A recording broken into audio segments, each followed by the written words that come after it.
Donc, bonsoir la team, vidéo YouTube sur la chaîne Tomax, la première. Donc je vais débriefer la partie ce soir entre Manchester United et le Paris Saint-Germain en Ligue des Champions. Ce soir on a vu un premier quart d'heure de la part des Parisiens digne d'une grande équipe, d'une vraie équipe de football, qui s'est conclue par le but de Neymar, avec des redoublements de passes intéressants, avec Paredes et Verratti intéressants dans l'utilisation du ballon pour aller vers l'avant. Avec des relances propres, ce qu'on n'avait pas vu depuis la demi-finale du Final 8 contre Leipzig. Voilà, un début de match super intéressant de la part du PSG et du club de Nasser El Khelaifi. Ensuite, sur l'action entre Paredes et Fred, j'aimerais savoir pourquoi Fred ne prend pas carton rouge. Donc, je me pose clairement la question de cette décision arbitrale, parce que c'est un tournant du match malgré tout. Fred doit prendre rouge dès cet instant-là et derrière on peut maîtriser le match logiquement si on est à 10 plus tôt, si Manu est à 10 plus tôt. Ensuite j'aimerais savoir pourquoi on recule, pourquoi recule-t-on autant. Le Paris Saint-Germain cette année a la faculté de, quand il mène, ils reculent tous. Et on subit, on se recroqueville sur le but de Navas. Navas nous sauve très régulièrement et à chaque fois on se met en difficulté avec ces situations-là et c'est pas normal.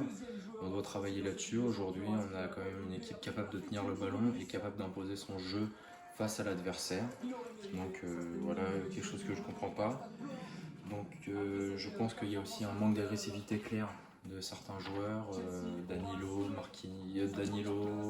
Kimpembe, Marquinhos, des fois, sont un peu trop en retrait, on ne va pas assez sur le joueur, et quand on le fait, on récupère des ballons plus vite, et on est plus percutant, on est meilleur. Ensuite, un manque de mouvement sur ces situations-là, on ne voit pas assez Mbappé qui décrocher, venir chercher le ballon, un petit peu plus Neymar, mais Neymar est quand même en difficulté, des fois à la ressortie du ballon. Ensuite, il y a eu le problème entre Neymar et McTominay à la fin de la première mi-temps. McTominay a énervé Neymar. Neymar a voulu lui rendre l'appareil en dribblant, en lui essayant de lui faire la misère. Donc là, c'est le mauvais côté de Neymar. Donc c'est le côté que j'aime pas du tout chez le Brésilien. Ensuite, mi-temps. Voilà, mi-temps, 15 minutes de pause, tranquille. Et ensuite, on repart avec 3-4 premières minutes intéressantes de la part des Parisiens, une bonne envie dans le début de la deuxième mi-temps, et ensuite, pendant 20-25 minutes, on subit beaucoup trop. On recule à nouveau, on est en difficulté jusqu'au but de Marquinhos. Alors, un but casquette, Neymar qui tire un beau corner, c'est repoussé. Herrera qui nous fait une reprise catastrophique encore une fois. Ça tombe sur le pied de Diallo et ça vient dans le pied de Marquinhos. Marquinhos qui arrive à finir. Voilà, un but important pour le Paris Saint-Germain. Les choses ont tourné pour nous ce soir aussi, parce que ne pas oublier en début de deuxième mi-temps le raté incroyable d'Anthony Martial qui nous permet de rester dans le match.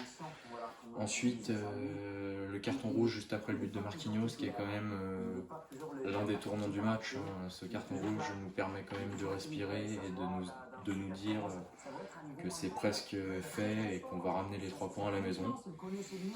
Donc voilà. Ensuite, qu'est-ce que je peux dire? On a eu une défense quand même solide ce soir, même s'il y a eu quelques situations pour Manchester United. On a vu un peu moins Navas que les autres parties, je trouve. Ensuite, à part sur l'action d'Edinson Cavani, bien sûr, qui touche la barre pour Manchester United, ça aurait pu faire but, on a eu chaud. Voilà. Ensuite, ce qui est intéressant aussi ce soir, c'est qu'il y avait quand même un bon investissement de la part des joueurs du Paris Saint-Germain. Il y avait de l'impact, de l'envie à certains moments en deuxième mi-temps. Même si on était mauvais, on avait toujours un pied qui traînait, on avait toujours le bon geste défensif qui nous permettait de ressortir le ballon malgré tout. Ensuite, je vais venir sur le match de Mbappé. Kylian, ce soir, il m'a déçu. C'est un match compliqué ce soir encore pour Kylian. Il est dans une mauvaise passe en ce moment. Techniquement, il a du mal. Je sais pas pourquoi, je sais pas comment l'expliquer. Je pense qu'il est un peu en dedans en ce moment et qu'il doit aussi réagir. Même si je suis un fan de Kylian, aujourd'hui il doit réagir pour aider l'équipe à aller mieux. Ensuite, il a fait effectivement une bonne passe à la fin du match sur le dernier but de Neymar, le bon ballon qu'il donne à Rafinha, c'est la seule bonne chose qu'il fait dans le match. Il rate aussi une occasion importante. On ne peut pas lui reprocher de frapper, il peut centrer en retrait Neymar, c'est vrai, mais on ne peut pas lui reprocher d'avoir frappé. Voilà, dommage, un manque de chance là-dessus. Donc j'ai envie de venir sur le fait que le PSG aujourd'hui, ça a été meilleur que sur les autres matchs, mais c'est encore loin du niveau du Paris Saint-Germain et loin du niveau d'un très grand club et d'une équipe capable de gagner la Ligue des Champions. Ce soir, on va dire qu'on ramène les 3 points à la maison, qu'avec la victoire 3-1, on prend la première place du groupe, ce qui est un peu inespéré vu les prestations qu'on fait dans le groupe depuis le début de cette Ligue des Champions. Ensuite, voilà, match difficile aussi pour Moise Kean. Moise Kean qui est un peu en dedans, je trouve, dans le jeu. Voilà. Il a tout approuvé, c'est vrai, mais pour la Ligue des Champions, c'est peut-être un peu juste comme joueur. Donc voilà. Ensuite, donc Marco et on va revenir sur Verratti et Paredes. Donc Marco et Leandro, c'est quand même deux joueurs qui dans la sortie de balle sont très importants et apportent beaucoup au Paris Saint-Germain, contrairement à Idrissa Gueye et Ander Herrera. C'est vrai que j'ai un peu une dent contre Herrera et Gueye, mais Paredes et Verratti dans l'utilisation du ballon et permettent quand même à Neymar et aux autres joueurs offensifs d'essayer en tout cas de briller. Ils ont plus de ballons, c'est plus percutant, c'est plus intéressant au niveau de la passe et de la transition défense-attaque. Ensuite, Danilo Pereira, bon, il n'a pas fait un grand match, mais un match correct. Il a fait quelques petites erreurs, dont l'action de Cavani où il laisse filer Cavani sur l'aile en revenant sur le côté vers Marquinhos. Pas trop compris ce mouvement.